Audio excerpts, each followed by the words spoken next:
జై హింద్ యూట్యూబ్ ప్రేక్షకులందరికీ కూడా స్వాగతం చెబుతూ కొబ్బరికాయ మీద కొబ్బరికాయ కొట్టేటప్పుడు కానీ కొట్టిన తర్వాత కానీ ప్రేక్షకులు రకరకాలైనటువంటి సందేహాలు వస్తాయి. ఆ సందేహాల్లో అసలు నారికేలం అనేటువంటిది పూర్ణ ఫలము అని చెప్పుకుంటూ వచ్చారు. అంటే పరిపూర్ణమైనటువంటి ఫలము అని.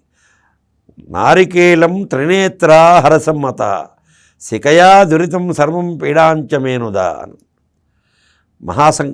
ఈ పుణ్యావాచనంలో వస్తుంది. పుణ్యావాచనం యొక్క కలశం మీద కొబ్బరికాయ పెడతాం. ఆ కొబ్బరికాయ పెట్టేటప్పుడు దానికి ఒక మంత్రం చెప్పాడు. త్రినేత్రా హరసమ్మత శిఖయా దురితం సర్వం పీడాంచమేనుదా. అంటే కొబ్బరికాయకి 3 నేత్రాలు ఉంటాయని. ఆ 3 నేత్రాలు బ్రహ్మ విష్ణు మహేశ్వరుల యొక్క స్వరూపం. ఆ 3 నేత్రాలు. ఆ పీచు ఏదైతే ఉంటుందో పీచు మొత్తం తీయం, పీచు మొత్తం ఉంచుతాం.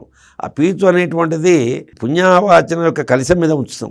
ఉంచి ఆ కొబ్బరికాయ పీచుతో ఉన్నటువంటి కొబ్బరికాయని పుణ్యావాచనం యొక్క కలశం మీద ఉన్నప్పుడు దర్శనం చేసుకోవటం వల్ల సర్వం పీడాంచమేనుదా అంటే సర్వ యొక్క దోషాలు కానీ తర్వాత చేసినటువంటి పాపములు కానీ సర్వం పీడాంచమేనుదా ఆ పాపాలన్నీ కూడా పటాపంచలు అయిపోతాయట.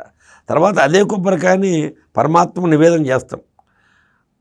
కొబ్బరికాయని కొడతాం. కొట్టిన తర్వాత 2 ముక్కలు అవుతాయి. సహజంగా కొబ్బరికాయ మధ్య పగిలేటట్టుగానే కొట్టాలి. కొట్టడం కూడా పట్టుకోవటం ఆ నేర్పు అది కూడాను జాగ్రత్తగా కొట్టాలి.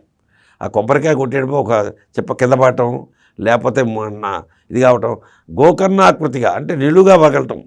నిలువుగా పలిగేట్లు కొబ్బరికాయని గోకర్ణాకృతి అంటారు. నిలువుగా పగలటంలో దోషం ఏం లేదు.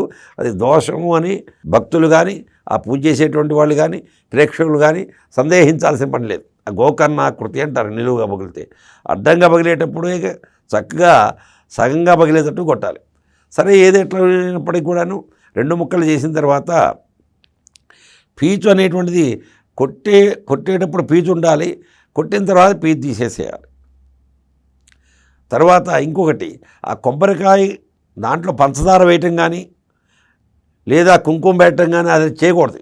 అది పూర్ణఫలం. భగవంతుడు మనకిచ్చినటువంటి యొక్క పూర్ణఫలం. మానవ యొక్క శరీరం ఎలాంటిదో శరీరం సమర్పణ అనేటువంటిది ఎలా భగవంతునికి ఈ యొక్క శరీరాన్ని మనం ఏ విధంగా దోషము ఇష్టమైనటువంటిది అయినప్పటికీ కూడాను మనం సమర్పణ చేసుకుంటామో అట్లాగే కొబ్బరికాయ సమర్పణ చేసేటప్పుడు కూడాను ఆ పంచదార వేయటం కానీ లేదా ఏదైనా బెల్లం ముక్క పెట్టడం కానీ ఆ కొబ్బరి చిప్పల్లో తెల్లగా ఉన్నటువంటి చోట ఆ కుంకుమ అంటించడం కానీ చేయకూడదు. ఆ పీచు మాత్రం చేయాలి. ఆ నారికేలం అనేది నివేదన చేయాలి.